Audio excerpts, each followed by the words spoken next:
The lo-fi is on. The tea is hot. And I'm ready to have another casual conversation with anyone who, not theirs, but anyone who wants to listen to me ramble about movies.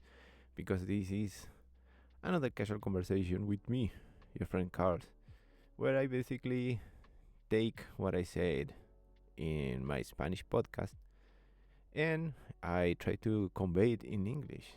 As far as I know, the only show on earth that does it. No, not really. Well, this week's episode has been rather special. Well, I always say they all are because maybe I just like talking about movies so much. But I always said that I take what I say in Spanish and try to put it in English. But this time it had even a stronger meaning because of the movie that I chose and because of what I wanted to say and how I experienced it. Today I'm gonna talk about Zach Krieger's latest film, Weapons. This 2025 horror movie starring Julia Garner, Josh Brolin, and like whoever, like the guy from the Han Solo guy. But the thing with this movie, it has to begin. The story has to begin with me watching the trailer when it came out. I have not watched what was his name? Barbarian. Zach Krieger's previous film, which was really well taken. It had really great reviews. I haven't seen it. I've heard of it, and I know that he was like a big up and coming horror director. And since by now it's obvious that I love horror, I was like, okay, I'm gonna get to it some point. Then you watch the trailer for Weapons, all about these kids disappearing. But even when the trailer came out, something really curious happened. The trailer was rather ridiculous, wasn't it? It's sort of uh, made my impression not only of the movie but of him as this sort of like cynical, maybe parody like horror. I thought we would be getting like, I don't know, some Evil Dead, Army of Darkness type of thing, like this horror mixed with comedy and everything. Okay, it's good. So sometime after that, I went and check on Barbarian, and it's a great movie. It's a great movie, but not because of the horror elements, but because of the deception elements. This is something that I've always appreciated in horror. It's when horror and thriller sort of like blend together perfectly. To me, it's obviously the legacy of Hitchcock, right? Like the big sort of display you do in horror from the time of Hitchcock is showing you something, leading you somewhere, and not necessarily changing that at the end, but like surprising you, giving you the unexpected, using whatever imagery that I'm using to not only say something, but to try to make you understand and possibly get even moved by it. That was Hitchcock's whole deal.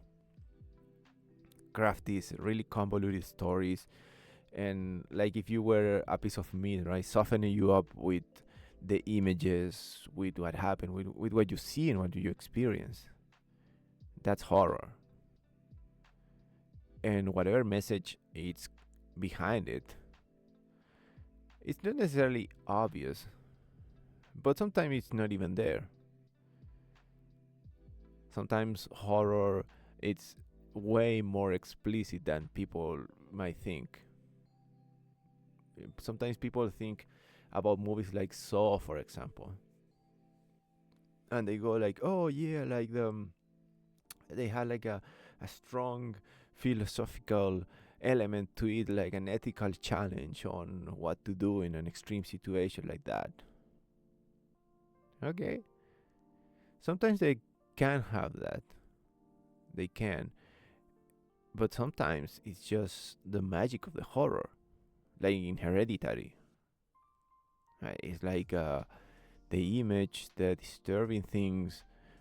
Perhaps they have a deeper message. But the secret is that perhaps they don't need to. And the thing with Barbarian is that part of the deception the narrative the movie used was made by the horror elements, not only by the horror elements, but by, you can say, the commentary on the movie. It's really hard not to see in Barbarian issues with um, women's, it's not frailty, but like women's victimization. Is it that? I don't want to sound offensive, but like basically, since it's a co-chair in like Airbnb, it's a shared house they are renting, and there's a woman, there's a man. Of course, there's a power unbalance there. Of course, you're gonna suspect the guy, and most of the movie lead you that way. So it's a inevitable commentary on sexism in modern days. But then the movie changed, and of course you're gonna see some like conspiracy theories type of mindset, some psychotic thing. It actually has a lot from Psycho, if you think of that way. So everything seems to have a commentary on Barbarian or in Barbarian. That was a little bit like that. That's another funny thing. If it was up to me, I would talk more about Barbarian, than weapons. But let's create the whole story, right? So you went back, you check Barbarian, you see this horror movie filled with like signs of commentary. This is horror commentary, societal, topical. Then you go to weapons, and the first time I watched Weapons, I was so into it, because, as I said before, Krieger already has mastered something that many horror creators never do, which is this, as I said before, this Hitchcock type of, I don't know, like maxims or like truths of horror storytelling, where basically, as I said, I take you to see something and you get really invested into it, and then I don't necessarily show you what comes next. It's sort of like I don't want to say it's just a thriller or just a detective story. It's not like Knives Out, but it has the same mechanic. That's why thrillers, to me, thrillers and horror are so interconnected, because the best horror to me is the one that is told in a thriller type of way.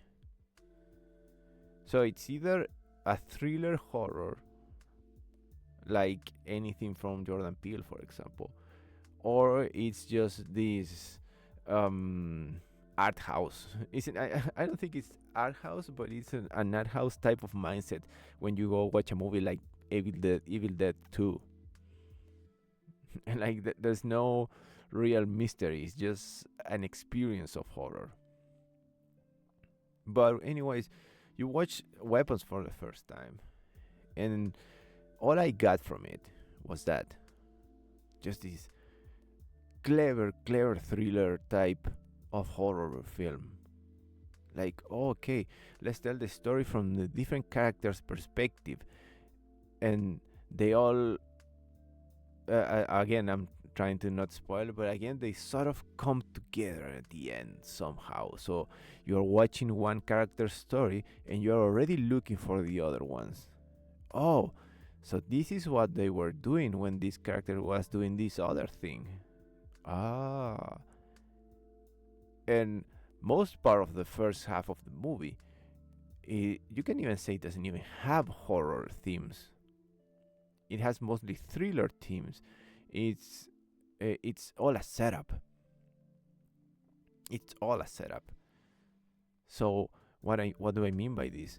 Is if I introduce some apparently supernatural ideas, or if I introduce apparently some supernatural mystery, it's not necessarily the fiber, the character of the mystery what's important. It's just a tool to deceive you, to take your gaze away from stuff. That's what it does. So since I have Evil Dead on mine, like if I show you somebody's head being squashed and like ooze coming out of it, that's one type of deception. Well, in the case of Evil Dead 2, it's not like that. Maybe in Evil Dead, what was the name of the last one? Rising, whatever. But here, it's nothing that explicit. It's just fact. It's a fact. And this is a trailer, so it's not a spoiler. And this is a part of the trailer, so it's just a fact that the kids woke up and left, and nobody knows where they are. It's just a fact. With that fact, then I start giving you clues, which in this movie are character based. The teacher, the father, the cop. So the first half of the movie, it's all about deception, and it's extremely fun. It's extremely fun because it's told, as I said, from the perspective of the different characters, and they are all super grounded, super real, and it's just fun. Immediately, I went to the teacher. Even though I technically have been a teacher, technically I can be a teacher. I have ever felt like a teacher. I don't know. I feel like I would be the worst teacher ever. Even though I've taught some classes. But anyways, I still feel empathy for teachers. And whatever narrative it's being built during the first half of Weapons is of course strongly societal in that way. Between the teacher, the cops, and the father. This is clearly a society, not necessarily commentary, but this is clearly a society-related narrative. The role of the teacher, the fears of the parent, the frailty of law enforcement. I saw this comment, like this random comment that was like, "I'm so glad they made cops dumb in Weapons," and I don't know if they're necessarily dumb, because every character seems to be flawed during the first half of Weapons. That's sort of like a leitmotif you can see in all of them. It's great that they don't go, for example, type of slasher route where the protagonist seems to be like this perfect good guy. Like, there are no good guys during the first half of Weapons. There are no good guys, no bad guys. There's just a big question. And a bunch of clues. One of the things that it's worth mentioning about it as well is that Weapons don't ever abandon this sort of ridiculous like tone to it. It's almost joke like. It has that tone. So even though it's a thriller as well as a horror movie, it has a comedy tone, and to me it's undeniable. It's undeniable. It has a comedy tone to it. It has a comedy vibe to it, for whatever it's worth. So, as the movie goes on, as I said, I'm trying to cut down on spoilers. Of course, the big mystery starts to be revealed. So, the same way as Barbarian did, the movie has like a before and after, and the after, of course, has a completely different vibe. Has a completely different vibe, and it goes bonkers. It just does. It just does. It goes crazy, and what happens to you as a viewer that are into the thriller horror mindset is that you get shocked. It's like you change the type of horror movie you were showing from one half of the movie to the next, which I even if you don't like it, it's to me it was brilliant because basically as I said, I led you somewhere, but you never know what I'm gonna show you after. You never know exactly what I meant by everything that was said during the first half of the movie. And then I give you a spinaroonie, nuts to anyone who understands that word, and I show you a different thing. So the latter half of the movie turns out to be a completely different thing. It has a completely different vibe, and ultimately, to me as a viewer, it was so fun. Now the only thing that translates from one half of the movie to the other is this, as I said, sort of ridiculous vibe, or like what would be the best way to say it? Like, I don't want to say the movie is ridiculous. I don't want to say the movie is a comedy, but the movie, it visually has ridiculous elements. They look absurd. They look absurd, borderline stupid sometimes, and it's so explicit and it's so in your face. Somebody even could even say clown face. That it's something that you can't avoid. Something that you can't really avoid, and it's something that it definitely influences how you see the movie. So by the end of Weapons, I'm sitting there just amused, and even then I'm thinking, like, I have this thought that kept brewing into my mind, that by the way it's shown, Weapons could have been a PG-13 movie if you have taken some elements out of it and have lost anything. Like, haven't like you wouldn't have lost anything. It's funny. I don't want to be. I don't want to pretend that I can think like a movie producer, but I can see it being a PG-13, just taking a couple of different angles, and I don't know, it's showing the exact same, but not in an explicit manner. You could have had a PG-13 movie and had the same experience. And I mean this as a praise for the movie, because you wouldn't lose its vibes, its potential topics, and anything. But at the end of the day, I was sitting by the end of Weapons, and I was like, okay, that was a cool movie. It was entertaining as hell. Not scary. It's hard for me to get scared after so many times, so I just get the experience of horror, and it made me think stuff. But this one didn't, as Barbarian did, by the way. I was just thought, okay, it was a fun movie. I didn't read much into it. And here's where, like, the main inspiration for this episode came to.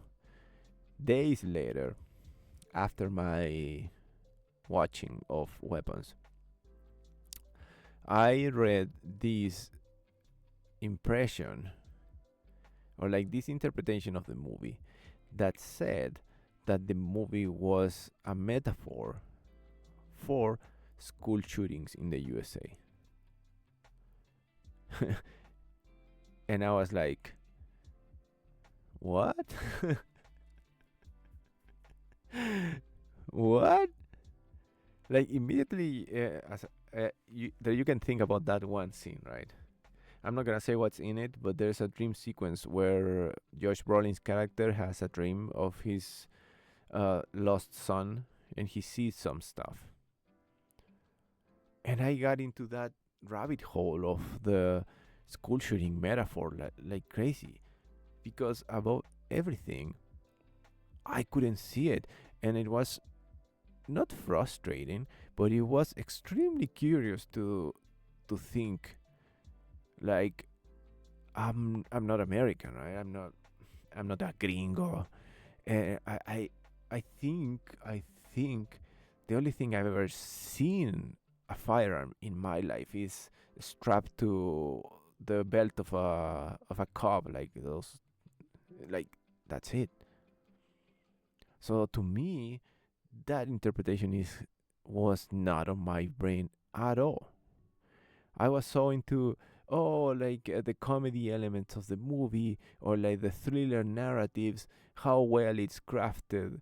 I thought the rhythm was perfect, how it led you from one character to the other and show you exactly what it wanted you to see in order to be led into possible conclusions. Like it was all about the fun narrative and the disturbing visuals that would lead you to a good like viewing session. That's it. Of course, you could say okay, there are like some societal elements, like and in Josh Brolin's character, like his marriage being on the fritz, right, because of him being too obsessed with recovering his child, or like in the obvious alcohol problems from the teacher, like the insecurities from the cop. But I saw all of those elements just as human, not weaknesses, but like normal human flaws to make these characters relatable. Even though I don't relate to any of those weaknesses. I don't drink. I am no pig, and I don't have a wife or a son to be. But you can see these elements and be there. But anyways, it was so baffling to me, this whole um, school shooting metaphor, because somehow, in all honesty, I don't see it. I I don't.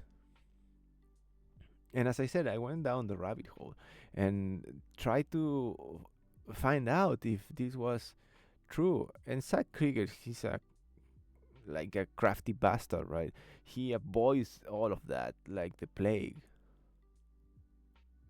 And I can see it. And I can see it. I can see it being a true idea on his mind. Like I'm not gonna spill the beans. I'm not gonna say what this movie is exactly about. I'd rather have people having their own ideas and whatnot. So in the end, there was no clear answer. There were even people like saying, "Oh, since the movie start with a kid talking, the whole movie is like it's a kid's interpretation of a school shooting. So all the details are weird because it's a kid." And I'm like, "What? That doesn't make any sense." I mean, it makes some sense, but like it doesn't really make much sense. How could a kid understand the role of cops and like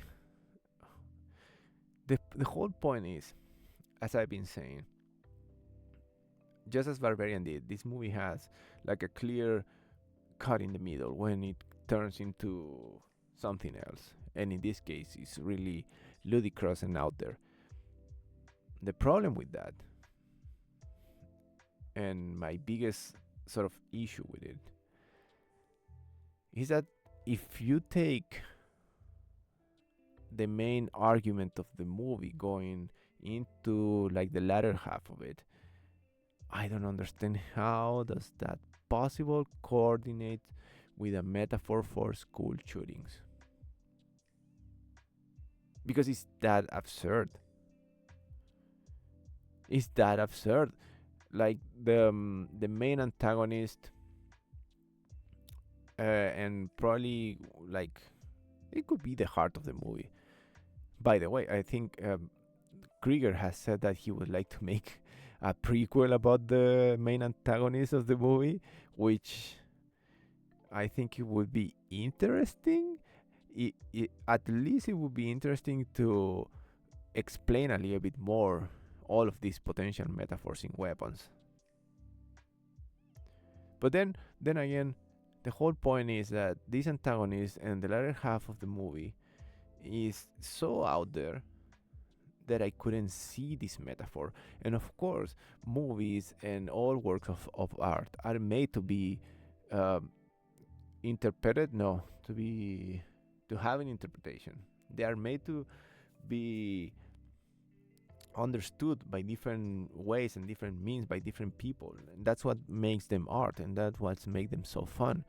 But to me, it created this strong dissonance that, like, I was actually frustrated by the fact that I couldn't see this metaphor. And then I went to think, okay, is this related to me? Is this a cultural thing? Is this a prohibitive cultural thing? You know, like for a movie like this, that it was so fun, so interesting, so engaging, to suddenly like shut the door and like say like, yeah, you won't ever get this, you will never get this. Okay, but it does make some sense. The movie is called Weapons. The kids and everyone that runs in the movie, they run like an arrow. Well, first time I saw it, I was like, damn, this kid be watching Naruto and like be these kids are like anime fans. They just run like that because they're like fucking dumb anime fans. But anyways, apparently they run like arrows, or like could run like arrows.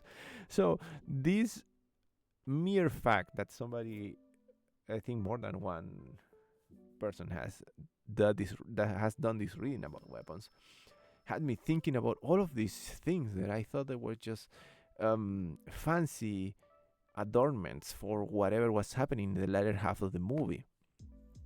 The kids running, the iconography, the triangles, the like. I went like, could this have more meaning? Could this all be more meaningful, or is this just more deception? And that is when the whole, as I said, the Hitchcockian, that sounds fun, but like the whole Hitchcock mindset comes into play. I'm gonna show you so many things. I'm gonna put so many icons, or like make them characters do so many stuff. But does all of that necessarily has to do with the plot of the movie? As I mentioned before, I don't remember in which episode, I really loathe when thrillers do that intentionally to mislead you. But if you think in Zack Krieger's movies, well, in Barbarian it's pretty straightforward. It's quite a straightforward movie. That's why I kind of like Barbarian more than Weapons. But like in Weapons, even though you can try to see all of these elements are as either clues or distracting elements from a thriller narrative perspective, even if you can see them like that, they don't steer you wrong. They don't steer you away. And that's important. This doesn't necessarily mean that you can ignore them, but in a practical sense you can. Like, why do I care if there's triangles everywhere? Like, why, you know? And I won't go into the details about the antagonist, as I said, not to spoil anything. But like everything she does it really need an explanation? The answer is no. To enjoy the movie, you don't need it. You don't need to explain what she's doing. But if you tell me this movie is a metaphor for school shootings, then I do need it. You see? Then I need it. I need to see a metaphor for her as I'm seeing it for the kids, if I if I'm understanding this that way. So days after I did my Spanish episode, I sort of ended with the big fact that this movie is gonna take a lot of my mind space for a long time, and it did for several days. I kept reading, I kept trying to see these connections.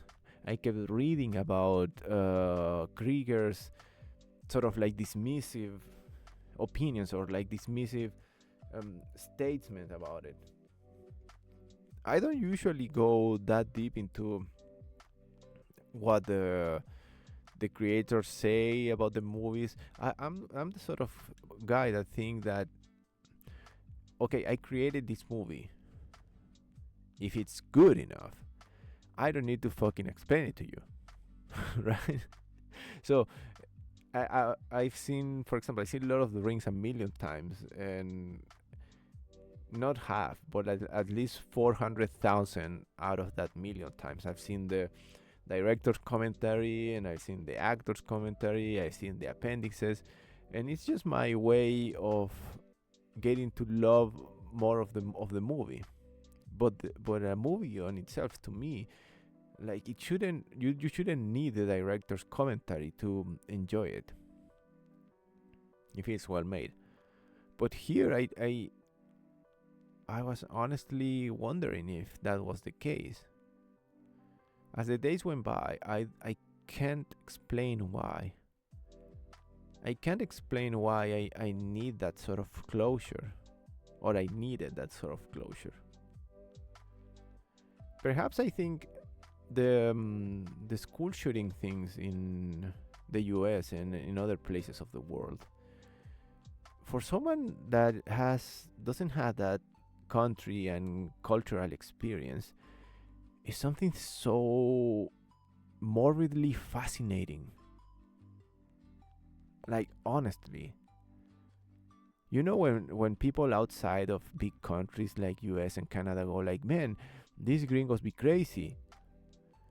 And that's an honest statement for people like, we have crime, we have cruelty as anywhere else in the world. We have mean people, we have shit ton of mean people, we have corruption and anything. But we have yet to have one person walk into a school with a machine gun and starting shooting kids. You know? And that it's mind breaking for someone that doesn't have that cultural experience. And the fact that people think about it in the US and different places like that, like a commonplace, like, oh, this movie is about school shootings, wow, we need to comment about that, you know. It's crazy.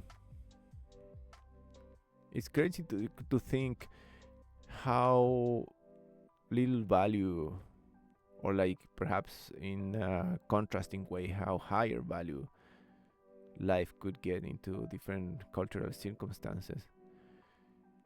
So in the end, my own personal conclusion was that this fact was eating at me, and I had this, I don't know, desire to see if that was the case because of that. Because this is something that culturally, in my very like deepest core, mean I don't understand. The fact that such a ridiculous movie challenged me to understand something so deeply culturally ingrained, or like something that it's so deeply interpretative in a cultural way, could be the way of putting it. It's sort of like give me like a contrasting shock. I was into this movie because of the fun, the scares, and just an incredible narrative that it has. It's just, as I said, it's like the Dark Knight. Like it begins and you're already invested in it, and you are still like I think I mentioned Zodiac when I talk about thrillers before, and it was like that. You are like looking for details, and it's so fun. Like, oh, this character is gonna do this. Wow, he's gonna do that. oh, this is so fun. That was me watching Weapons. But when I heard that about the school shootings, this was me watching Weapons. What? This is so cruel. This is so mean. What does it mean? Like, does it mean that the kids are all traumatized? They've lost someone. There's a loss of innocence. There's a ontological loss of innocence in American kids. They can't be kids anymore. Like, what? No. That was me after reading that.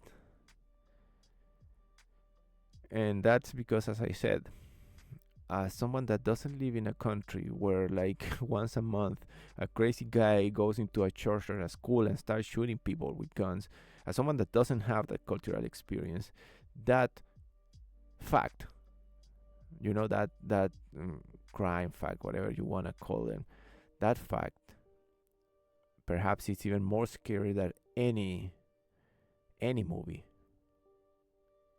And then you go like, fuck, why do people in big countries get scared by this shit when at any point a guy will come in with a gun and shoot their fucking heads off?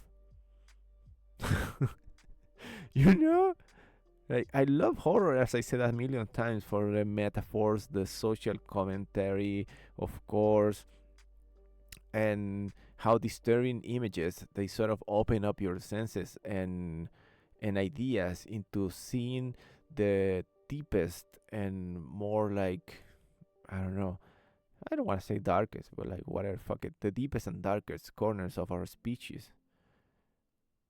It's like that's the reflection in it. When good drama, like, I don't know, Claire Obscure, the game, when good drama, it's a gateway to our feelings. Horror is a gateway to our thoughts, perhaps even more than philosophy or anything, but whatever. The point is, there's nothing scarier than a country's reality where people just shoot each other, or like people just shoot kids.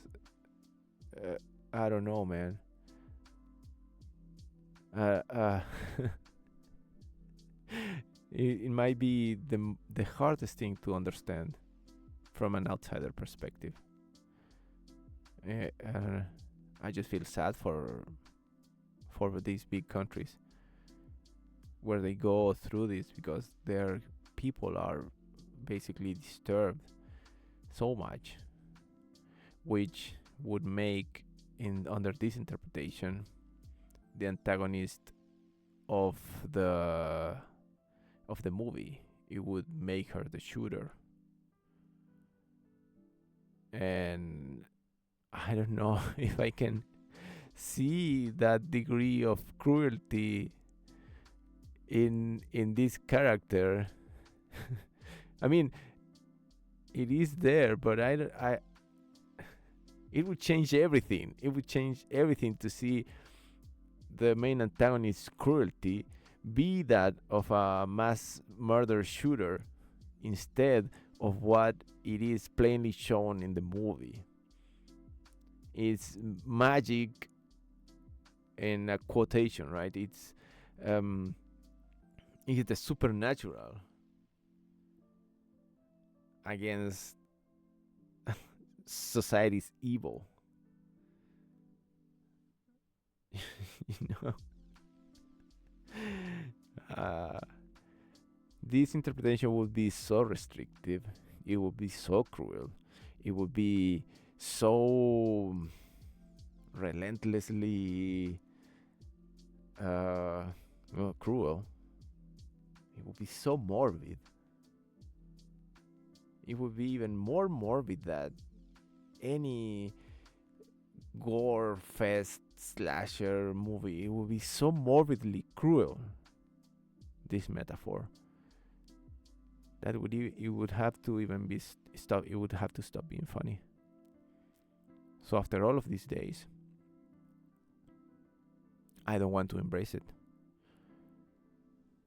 because to me, Weapons was a fun movie. It was fun. It was entertaining. It was ridiculous. And well, perhaps the way people in countries and communities that live under the fear of mass shootings, perhaps they can use the ridicule and, I don't know, like the fun. No, it's not fun, but they can use the ridiculous metaphors to get into their thick skulls than perhaps having machine guns carried being carried around in broad daylight. It's not a fucking good idea. But to me, as someone that has the privilege of not living under that fear, I would rather see this movie as a ridiculously entertaining thriller. You know, no subtext, not anything. It's just plain, all straight fun. Hell, the cop gets stabbed in the face. But I don't know. As I get into that revelation during the past like the last days, the recent days, that metaphor would make the antagonist a shooter. Man, it changes the movie. And well, fuck it. What if it does change the movie? I guess we will have to wait for the prequel to learn that.